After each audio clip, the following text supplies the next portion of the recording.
কক্সবাজারের মাতারবাড়ি পৌঁছেছেন প্রধানমন্ত্রী তারেক রহমান। প্রথমবারের মতো যাবেন চট্টগ্রামেও।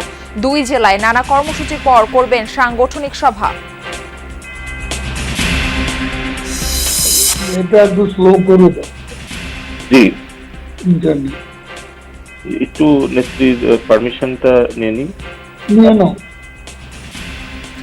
জুলাই আন্দোলনে ইন্টারনেটের গতি স্লো করতে তৎকালীন আইসিটি প্রতিমন্ত্রী পলকের নির্দেশ দেন ওবায়দুল কাদের। ট্রাইব্যুনালে ফোনালাপ দাখিল।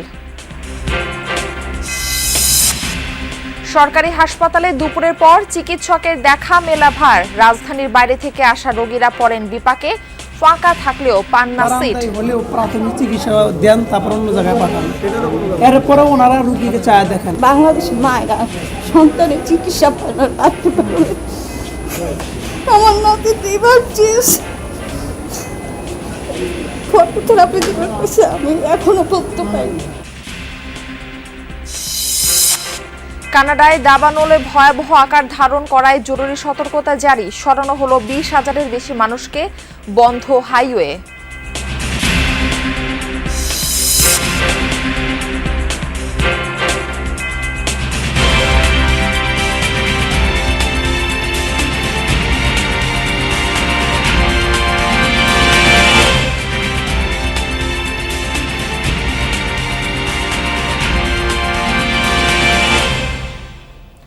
আমন্ত্রণ যমুনা নিউজে, আপনাদের সঙ্গে থাকছি আমি মারফি রহমান। এতক্ষণ শিরোনাম দেখছিলেন। কক্সবাজারের মাতারবাড়ি পৌঁছেছেন প্রধানমন্ত্রী তারেক রহমান। যাচ্ছেন গভীর সমুদ্র বন্দর, কয়লা বিদ্যুৎ প্রকল্প এবং মহেশখালী সমন্বিত উন্নয়ন কর্তৃপক্ষের কার্যক্রম পরিদর্শনে। সকাল 11:15 নাগাদ তিনি বিমান বাহিনীর একটি হেলিকপ্টার যোগে মাতারবাড়ি পৌঁছান। এ সময় তাকে অভ্যর্থনা জানান স্বরাষ্ট্রমন্ত্রী সালাউদ্দিন আহমদ সহ স্থানীয় নেতৃবৃন্দ। দায়িত্ব গ্রহণের পর এই প্রথমবার চট্টগ্রামও সফর করবেন তিনি। প্রধানমন্ত্রীর কার্যালয়ের সফরসূচি অনুযায়ী সম্প্রতি বন্যায় ক্ষতিগ্রস্তদের পুনর্বাসনের লক্ষ্যে বাহারছড়া ইউনিয়নের পশ্চিম বাঁশখালী উচ্চ বিদ্যালয় ও কলেজ মাঠে আয়োজিত অনুষ্ঠানে অংশ নেবেন প্রধানমন্ত্রী।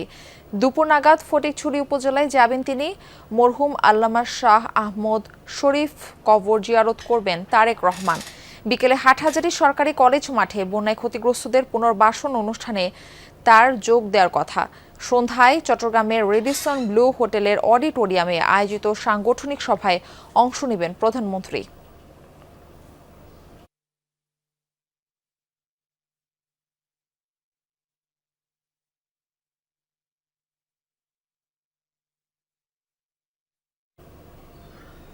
প্রধানমন্ত্রী তারেক রহমানের কর্মসূচির বিষয়ে সর্বশেষ তথ্য আমরা জানবো আমাদের সহকর্মীদের কাছ থেকে। আমরা প্রথমেই যেতে চাই চট্টগ্রামের বাঁশখালীতে। সেখান থেকে আমাদের সঙ্গে যুক্ত হচ্ছেন আমাদের সহকর্মী আরিফিন শাকিল। আরিফিন, প্রধানমন্ত্রী তারেক রহমান তো কক্সবাজার মাতারবাড়ি পৌঁছেছেন, কখন নাগাদ চট্টগ্রাম পৌঁছাতে পারেন? আর তার দিনের কর্মসূচি সম্পর্কে দর্শকদের বিস্তারিত তথ্য জানাবেন।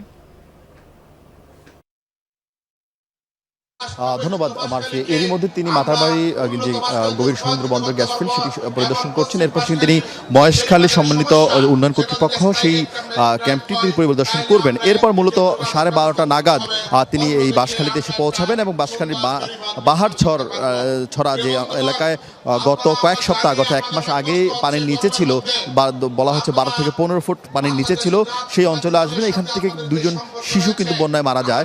ফলে এই অঞ্চলে মানুষ ভীষণভাবে ক্ষতিগ্রস্ত হয় এবং এখানকার অনেক ঘর বাড়ি ধ্বংস হয়ে যায়। সেখানকে 100 পরিবারের মাঝে তিনি গৃহ হস্তান্তর করবেন, কাউকে কাউকে অনুদান দিবেন এবং বাকিদের মাঝে ত্রাণ সামগ্রী বিতরণ করবেন। যদিও এখানকার মানুষ মূলত এই সাময়িক যে সুবিধা, সেই সুবিধার পাশাপাশি মানুষ চান এই অঞ্চলকে প্রতিবার যেন অতিবৃষ্টি, জলাবদ্ধতা থেকে রক্ষা করার জন্য টেকসই বাঁধ নির্মাণ এবং এখানকার মানুষের যে লবণ চাষি, যারা লবণ চাষ করেন, এখানকার একটি ইপিজেড তৈরি করা, এই ধরনের অর্থনৈতিক একটি জোন তৈরি করার তাদের দাবি রয়েছে। এর পাশাপাশি তিনি এখান থেকে সরাসরি চলে যাবেন হাটহাজারী ফটিকছড়িতে, যেখানে আপনি জানেন যে এরই মধ্যে যেখানে হেফাজুল ইসলামের আমির মাওলানা মহিবুল্লাহ বাবুনগরীর সঙ্গে তিনি একটি সৌজন্য সাক্ষাৎ করবেন, সেই মাদ্রাসা পরিদর্শন করবেন, সেখানে জোহরের নামাজ আদায় করবেন এবং সাবেক হেফাজুল ইসলামের আমির মাওলানা আমির যিনি বাবুনগরী ছিলেন এর আগে, আহমেদ শফি, তার কবর জিয়ারত করবেন। এরপর তিনি কিন্তু হাটহাজারীতে চলে যাবেন। সেখানেও যারা বন্যায় ক্ষতিগ্রস্ত হয়েছে তাদের মাঝে অনুদান এবং সে সঙ্গে ত্রাণ সামগ্রী বিতরণ করবেন। সব মিলিয়ে তার আজকে ব্যস্ত কর্মসূচি এবং এই ব্যস্ত কর্মসূচির মাঝে তিনি বিকেল নাগাদ চট্টগ্রামের উত্তর এবং চট্টগ্রাম দক্ষিণ এবং চট্টগ্রাম মহানগর বিএনপি নেতৃবৃন্দের সঙ্গে তিনি একটি বৈঠক করবেন। মূলত তারেক রহমান যেহেতু বন্যার সময় তিনি আসেননি, ফলে এখন এসে বন্যার ক্ষয়ক্ষতি সম্পর্কে তিনি ধারণা নিতে এসেছেন এবং এই পাশাপাশি এই অঞ্চলকে বন্যা থেকে মুক্ত করার জন্য কী ধরনের ব্যবস্থা নেওয়া দরকার, মূলত সেই বিষয়গুলো সাধারণ মানুষ থেকে এখানকার যারা নেতৃবৃন্দ রয়েছে তাদের কাছ থেকে জানতে চাইবেন। মারফি। আরেফিন শাকিল, আপনাকে অসংখ্য ধন্যবাদ আমাদের সঙ্গে যুক্ত হওয়ার জন্য। আমরা দেখতে পাচ্ছি আমাদের আরেক সহকর্মীকে শহীদুল সুমন, তিনি আছেন হাটহাজারী এলাকায়। সুমন, প্রধানমন্ত্রীর আগমন ঘিরে নিশ্চয়ই নেতাকর্মীরা বিভিন্ন ধরনের প্রস্তুতির আয়োজন করেছে, তো তারা সেখানে আসতে শুরু করেছেন কিনা এবং প্রধানমন্ত্রীর নিরাপত্তা ঘিরে কতটা ব্যবস্থা নেওয়া হয়েছে, সমাবেশ স্থলের পরিস্থিতি সম্পর্কে আমাদের জানাবেন।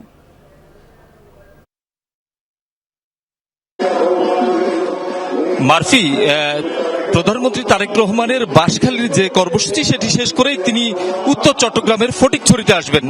আমরা যতটুকু জেনেছি হেলিকপ্টার যোগে তিনি হেফাজত ইসলামের যারা নেতৃবৃন্দ রয়েছে তাদের সাথে ফটিকছড়িতে একটি আসলে বৈঠক করবেন। সেই বৈঠকের পরেই তিনি হাটহাজারীতে আসবেন এবং হাটহাজারীতে এখানে বিশ্রামের পরেই মূলত তার যে হাটহাজারী কলেজ মাঠে যেই কর্মসূচি সেটিতে তিনি অংশগ্রহণ করবেন। এখানকার যারা নেতৃবৃন্দ রয়েছেন তাদের সাথে কথা বলে কিংবা প্রধানমন্ত্রীর যে সফর, সেই সফরের যে কর্মসূচি সেটিতে আসলে আমরা জানতে পেরেছি হাটহাজারীতে বন্যা দুর্গত প্রায় 30টি পরিবারকে স্থানীয় সংসদ সদস্যের যে ব্যক্তিগত তহবিল সেখান থেকে প্রায় 30 জনকে 1 লাখ টাকা করে আসলে তিনি গৃহ নির্মাণের জন্য আসলে সহায়তা করবেন। এছাড়া 10 জন প্রতিবন্ধীকে, দুঃখিত 15 জন প্রতিবন্ধীকে প্রত্যেককে 15,000 টাকা করে আসলে অনুদান দেওয়ার কথাও রয়েছে প্রধানমন্ত্রীর হাত দিয়ে। আমরা একটু এখানকার পৌর বিএনপির সাধারণ সম্পাদক রয়েছেন, উপজেলা বিএনপির সাধারণ সম্পাদক রয়েছে, আমরা একটু কথা বলতে চাই। প্রথমবারের মতো প্রধানমন্ত্রী হওয়ার পর উত্তর চট্টগ্রামে আসছে, কেমন লাগছে আপনাদের? বিসমিল্লাহির রহমানির রহিম। প্রথম আপনাকে ধন্যবাদ জানাই। উত্তর চট্টগ্রামে নয়, আমার মনে হয় উত্তর দক্ষিণ মহানগরের প্রথম প্রোগ্রাম। মাননীয় প্রধানমন্ত্রী স্বাধীনতার ঘোষকের সন্তান, আপসহীন অভিসংবাদ লাগছে আমরা মাননীয় প্রধানমন্ত্রীকে চট্টগ্রামবাসী দেখার জন্য মুখিয়ে আছে। উৎসব মুখর পরিবেশ দেখতে পাচ্ছেন। গত 1 সপ্তাহ যাবৎ মাননীয় প্রধানমন্ত্রী আসবেন, চট্টগ্রামবাসী অধীর আগ্রহ নিয়ে বসে আছে মাননীয় প্রধানমন্ত্রীকে। ছিলেন বেশ উচ্ছ্বসিত নেতাকর্মীরা এবং তারা তাদের যে প্রত্যাশা সেই প্রত্যাশার কথা বলছেন। একই সাথে প্রধানমন্ত্রীর কাছ থেকে তারা নানা ধরনের প্রতিশ্রুতি কিংবা বাস্তবায়নের যে আশ্বাস সেটি আসলে এখানকার সাধারণ মানুষ শুনতে চায়। চট্টগ্রাম বিশ্ববিদ্যালয় রয়েছে, এখানে বড় একটি হাটহাজারী মাদ্রাসা রয়েছে, সব মিলিয়ে এখানকার শিক্ষার প্রসার, অবকাঠামো উন্নয়নের যে প্রতিশ্রুতি সেটি আসলে এখানকার সাধারণ মানুষ প্রধানমন্ত্রীর মুখ দিয়ে শুনতে চান। মারফি। ধন্যবাদ সুমন। জুলাই আন্দোলনের প্রথম দিকে ইন্টারনেটের গতি স্লো করতে তৎকালীন আইসিটি প্রতিমন্ত্রী জুনাইদ আহমেদ পলকের নির্দেশ দেন আওয়ামী লীগের সাধারণ সম্পাদক ও মন্ত্রী ওবায়দুল কাদের। এমন একটি ফোনালাপ ট্রাইব্যুনালে দাখিল করেছে প্রসিকিউশন। ফোনালাপে শোনা যায় জুনাইদ আহমেদ পলককে বলেছেন ইন্টারনেট স্লো করে দাও। জুনাইদ আহমেদ পলক তখন ওবায়দুল কাদেরকে জানান প্রধানমন্ত্রীর অনুমতি লাগবে। তখন ওবায়দুল কাদের পলককে বলেন কথা বলা আছে। এরপরেই সারা দেশের ইন্টারনেট সেবার গতি কমিয়ে দেওয়া হয়। এর আগে ছাত্রলীগ সভাপতি সাদ্দাম হোসেনের সাথে শিক্ষার্থীদের হামলার নির্দেশনা দেওয়ার কথোপকথন দাখিল করা হয় ট্রাইব্যুনালে। জুলাই হত্যাকাণ্ডের মামলায় ওবায়দুল কাদের সহ 7 জনের বিরুদ্ধে প্রসিকিউশনের 3য় দিনের যুক্তিতর্ক আজ। আসসালামু আলাইকুম ভাই, পলক বলছি। এটা একটু স্লো করে দাও জি, ইন্টারনেট। একটু নেত্রীর পারমিশনটা নিয়ে নাও।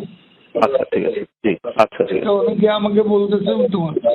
হ্যাঁ, একটু ওই যে মানে বলা আছে তো যে উনি না বললে না, ওনাকে জিজ্ঞেস করেই বলবো। আচ্ছা ঠিক আছে, জি জি স্যার, জি স্যার, জি আসসালামু আলাইকুম। সরকারি হাসপাতালে চিকিৎসা নিতে যাওয়াই এক ভোগান্তি। দুর্ভোগ যেন আরও বাড়ে দুপুর 2টার পর। বন্ধ হয়ে যায় বহির্বিভাগ। চিকিৎসক সংকটের পাশাপাশি বেড পাওয়াও তখন দুষ্কর। ফলে প্রাথমিক চিকিৎসা দিয়ে রোগীদের পাঠিয়ে দেওয়া হয় অন্য হাসপাতালে। শিশু থেকে বৃদ্ধ, এমনকি নবজাতক রোগীর স্বজনরাও ঘোরেন হাসপাতালের দ্বারে দ্বারে। অন্য জেলা থেকে ঢাকায় আসা রোগীদের দুর্দশা আরও বেশি। রাজধানীর বিভিন্ন সরকারি হাসপাতাল ঘুরে চিকিৎসা সেবার শ্রীহীন অবস্থা তুলে ধরছেন রেদওয়ান আহমেদ। ক্যামেরায় ছিলেন নাহিদ হোসেন।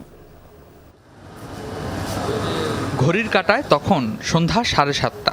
রবিন রেশমা দম্পতির অসুস্থ সন্তান রায়হানকে নিয়ে এসেছেন সরকারি এই হাসপাতালে।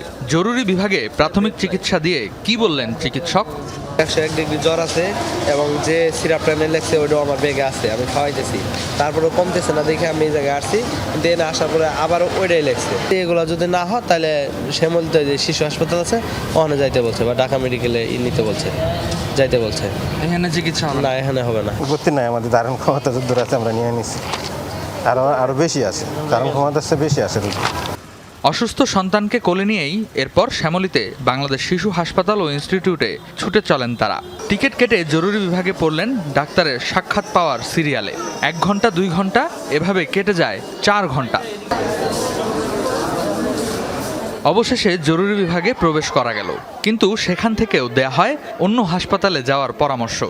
প্রায় 5 ঘন্টার মতো এই রোগী নিয়ে এমনি দাঁড়াইছিলাম লাইনে 5 ঘন্টার মতো। তারপর আমরা ভিতরে গেছি, তারপর অন্য হাসপাতালে দিছিল, তারপর অন্য হাসপাতালে দিয়েছিলাম, হাসপাতালে। এবার রোগীকে নিয়ে চিকিৎসকের মুখোমুখি যমুনা টেলিভিশন। জানতে চাই রেফার্ড রোগীকে নতুন করে কেন অন্য হাসপাতালে পাঠানো, সাথে সাথে রেফার্ডের সিল কেটে দিয়ে দিলেন সিটের বরাদ্দ। ছেড়ে দিতেছিলাম কারণ তখন ডেটটা ছিল না, এখন দেখতেছি যদি শিফট আমাদের এখন দেখি খোঁজ নিয়ে দেখতে থাকি। একটু কথা বলি বাবা, দাঁড়াও। সরকারি হাসপাতালে স্বাভাবিক সেবা মেলে সকাল 8টা থেকে দুপুর 2টা পর্যন্ত। এরপর সেবা বলতে কেবল জরুরি বিভাগের প্রাথমিক চিকিৎসা। সকাল না হলে মিলবে না সিনিয়র চিকিৎসক। রাতের ঢাকায় রোগী ও স্বজনদের তাই ভোগান্তির শেষ নেই। এমন চিত্র প্রতিটি দিনের। শিশু হাসপাতালের বাইরে পাওয়া গেল অপেক্ষারত আরও কয়েকজনকে। বেড সংকটের কারণ দেখিয়ে ফিরিয়ে দেওয়া হয়েছে তাদের সবাইকে। সৌদিতে হাউসে বসেছিলাম যে আমি রোগী নিয়ে বাড়ি চলে যাবো, ঠিক আছে। আমার মেয়ে পেট ফুলে গেছিলো, পেটে নাড়ি পেঁচাই গেছিলো। আমার মেয়ের তো সিরিয়াস অবস্থা ছিল, ঢাকা হেলথ কেয়ারে রাখছিল, ওই বড় ভাই নিয়ে গেছিলো আমার, নিয়ে আমি 8 ঘন্টায় 15,300 টাকা আমি ওইখানে দিয়ে আইছি। বারান্দায় হলেও প্রাথমিক চিকিৎসা দেন, তারপর অন্য জায়গায় পাঠান। এরপরে ওনারা রুগীকে চায় দেখেন, এখান থেকে রুগীরা মর্মান্তিক অবস্থায় অন্য হসপিটালে ফেরত যেতে হয়। 7 দিনের নবজাতক নিয়ে মাদারীপুর থেকে আসা পরিবার যখন শিশু হাসপাতালের বারান্দায়, তখন রাত প্রায় 12টা। কিন্তু ঢাকায় এসেও জাইফার জন্য মিলল না জন্ডিসের উন্নত চিকিৎসা। এক হাসপাতাল থেকে আরেক হাসপাতালে ছোটা শুরু। মাদারপুরের সদর হাসপাতালে করছে, ভর্তি করছে, বলছে যে অনেক এখানে রাখা যাইবে না, 27 পয়েন্ট সবচেয়ে বেশি, সব বাচ্চাদের থেকে বেশি। তারপরে এই জায়গায় আর কি করছে যে ঢাকা নিয়ে যাবে না ফরিদপুর। তো আমরা এই জায়গায় এসে এখন এই জায়গায় সিট পাইতেছি না, বলে যে সিট নাই। কিন্তু আশেপাশে অনেক মানুষ বলতেছে যে সিট আছে, অনেক মানে খালি হয়েছে, কিন্তু সিট এখন দেবে না। জন্ডিস হলে যে একটা থেরাপি থাকে ওটা নাই, ওটা খালি নাই বলছে। সরওয়ার্দী হাসপাতাল, কুর্মিটোলা হাসপাতাল, ঢাকা মেডিকেল কলেজ, যে কোনো একটি সরকারি হাসপাতালের রেফার করে সিল দেওয়া হয়েছে বাংলাদেশ শিশু হাসপাতাল ও ইনস্টিটিউট থেকে। কিন্তু অন্যান্য হাসপাতালেও ঘুরে দেখা যায় যে এই ধরনের রোগীদের জন্য নেই একটি সিটও। জাইফার বাবা মার সাথে আমরাও চললাম সরওয়ার্দী হাসপাতালে, কিন্তু সেখানেও একই পরিস্থিতি, বরং এমন অসহায় মানুষের ভিড় সেখানে আরও আগে থেকেই। কমিটি হসপিটাল আমার রাতের বেলা ফিরে দিচ্ছে, তাহলে এটা কি বাংলাদেশ? যে বাংলাদেশের মায়েরা সন্তানের চিকিৎসা পায় না রাখতে পারলে। আমার নাতি 2 বার ফটোথেরাপি দেওয়ার পয়সা আমি এখনো পর্যন্ত পাইনি। রাজধানীর সরকারি হাসপাতালের শত শত রোগীরা ঘুরে বেড়াচ্ছেন এক হাসপাতাল থেকে অন্য হাসপাতালে। তারা জানেন না কোন হাসপাতালে গেলে মিলবে তাদের ন্যূনতম চিকিৎসা। এমন ভোগান্তিতে যারা পড়ছেন তাদের দাবি সরকারের কঠোর নজরদারিতে যেন সমাধান করা হয় এই সিট সমস্যা আর চিকিৎসক সংকট। Redwan Ahmed, Jamuna news, Dhaka. Arakan army থেকে অস্ত্র কিনছে পাহাড়ের 3 সশস্ত্র সংগঠন। অভিযোগ, জেএসএস, ইউপিডিএফ ও কেএনএফ অস্ত্র চোরাচালানের নতুন করিডোর তৈরি করেছে। তাদের উদ্দেশ্য অস্থিরতা তৈরি, আধিপত্য ও সীমানা ভিত্তিক নিয়ন্ত্রণ বাড়ানো। চোরাচালান বন্ধে সেনাবাহিনী আত্মসমর্পণের অনুরোধ জানালেও গোষ্ঠীগুলোর দাবি নতুন শান্তি চুক্তি। বিষয়গুলো নিয়ে আতঙ্ক জনমনে। বান্দরবন থেকে ফিরে আহমেদ রেজার প্রতিবেদন, ছবি তুলেছেন তানভীর মিজান। পাখির চোখে বান্দরবানের আলীকদমের মিয়ানমার সীমান্ত এলাকা। সম্প্রতি এই এলাকায় কয়েকটি রুট দিয়ে অস্ত্র ঢুকছে বাংলাদেশে, এমন তথ্যে সরেজমিনে যমুনা টেলিভিশন। সীমান্ত ঘেঁষা অঞ্চলে রাতেই পাহাড়ের গা বেয়ে ছুটে চলা, ঘন জঙ্গলে এই রুটেই চলে অস্ত্র ও মাদকের চোরাচালান। বেশ গভীরে গিয়েও দেখা মিলল না কারোরই। তবে সূত্রের তথ্য মতে এই রুটেই সক্রিয় চোরাচালানকারীরা। অস্ত্র চোরাচালানের পথ হিসেবে সশস্ত্র গোষ্ঠীগুলো বেছে নিয়েছে নতুন 3টি রুট। প্রথমটিতে বান্দরবানের মদক হয়ে রেমাক্রি, থানচি ও বলিপাড়া। দ্বিতীয়টি মিয়ানমার সীমান্ত থেকে নাইক্ষংছড়ি, আলীকদম, থানচি হয়ে বলিপাড়া।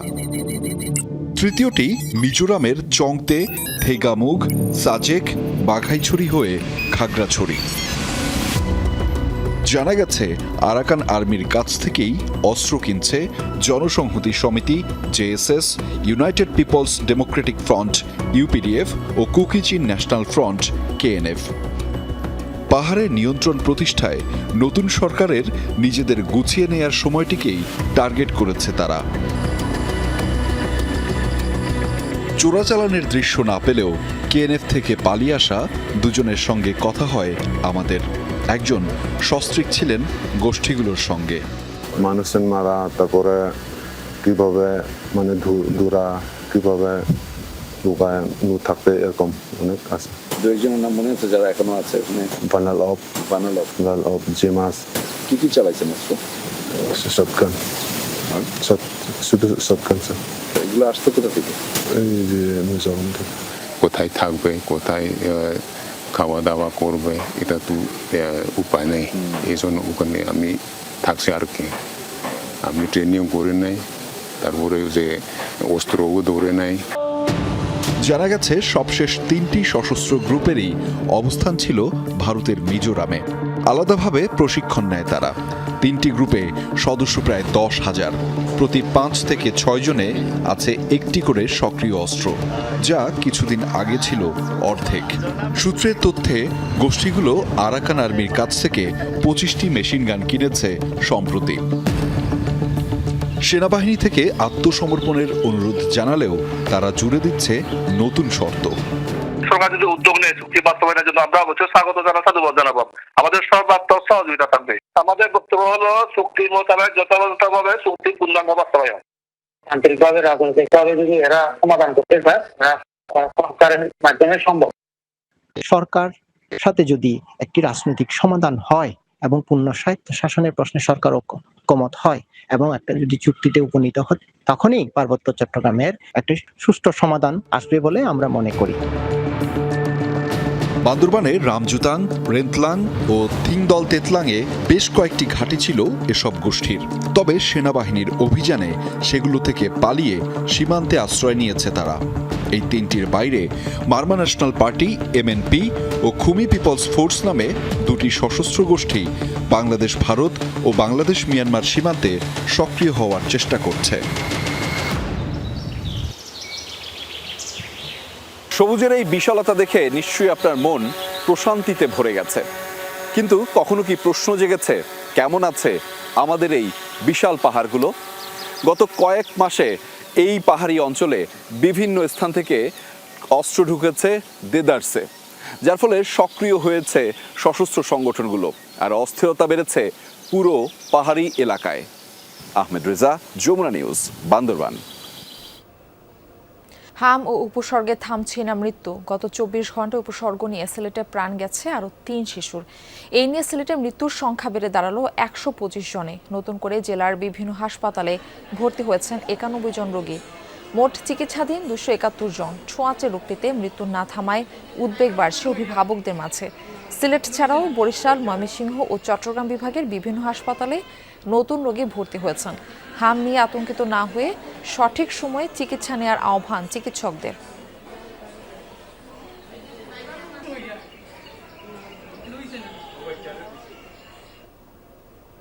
কুমিল্লার দেবিদ্বারে গৃহবধূর প্যাকেট বন্দি খণ্ডিত মরদেহ উদ্ধারের ঘটনায় মামলা হয়েছে। গতরাতে নিহত ফরিদা ইয়াসমিনের স্বামী মফিজুল ইসলাম বাদী হয়ে এই হত্যা মামলা করেন। এর আগে শনিবার সন্ধ্যায় উপজেলার ছোট আলমপুরে 9টি প্যাকেটে ফরিদা ইয়াসমিনের খণ্ডিত মরদেহ উদ্ধার করা হয়। স্থানীয়রা জানান, স্বামী মফিজুল জাহাজে চাকরি করেন।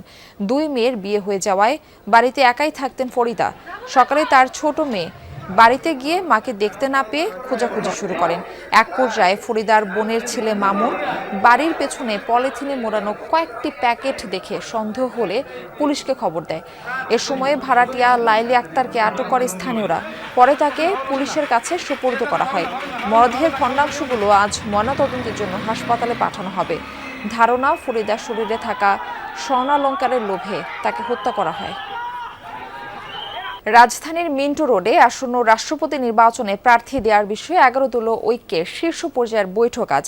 সেখানে আছেন আমাদের সহকর্মী শামীম রেজা। আমরা সরাসরি যুক্ত হচ্ছি সেখানে। শামীম, 11 দলীয় ঐক্যের বৈঠকটি চলছে কিনা এবং কারা কারা অংশ নিয়েছেন এই বৈঠকে?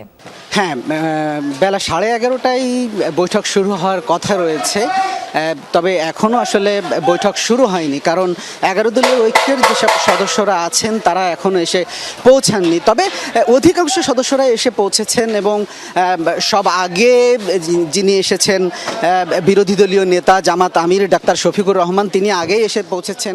জামাতের সেক্রেটারি জেনারেল অধ্যাপক গোলাম পরোয়ারও তিনিও চলে এসেছেন এবং অন্যান্য যারা আছেন তারাও চলে এসেছেন। এই মুহূর্তে শুধুমাত্র এনসিপির যারা আছেন নাহিদ ইসলাম, তিনি এখনও এসে পৌঁছাননি। আমরাও আশা করছি যে তিনি এসে পৌঁছানোর সাথে সাথেই আসলে বৈঠকটি শুরু হবে এবং প্রেসিডেন্ট পদে আসলে বিরোধী দলীয় ঐক্য থেকে কাকে ঠিক নমিনেশন দেওয়া হবে এখনও সেই অর্থে জানা যায়নি। তবে আমরা কেন্দ্রীয় নেতাদের সাথে কথা বলার চেষ্টা করেছিলাম এবং কয়েকজনের সাথে কথাও বলেছি। তারাও আসলে বিষয়টি এখনও গোপনই রাখছেন। তবে আমরা যতদূর জানতে পারি বা কথা হচ্ছে, সেটা জামাতের নায়েবে আমির অধ্যাপক মুজিবুর রহমান এবং এলডিপির চেয়ারম্যান ডক্টর কর্নেল অলি আহমেদকে নিয়েই আমরা জানতে পেরেছি। এর বাইরেও আসলে তারা বলছেন, যেহেতু জুলাই গণ অভ্যুত্থান দিয়েই এই সরকারের জন্ম, সুতরাং জুলাই অভ্যুত্থানে যারা নিহত আহত হয়েছেন সেই সব পরিবার থেকেও, তাদের পরিবারের যারা অভিভাবক সেখান থেকেও তারা অগ্রাধিকার দিতে পারেন, এমনটাই জানতে পেরেছি। ধন্যবাদ শামীম যুক্ত হবার জন্য।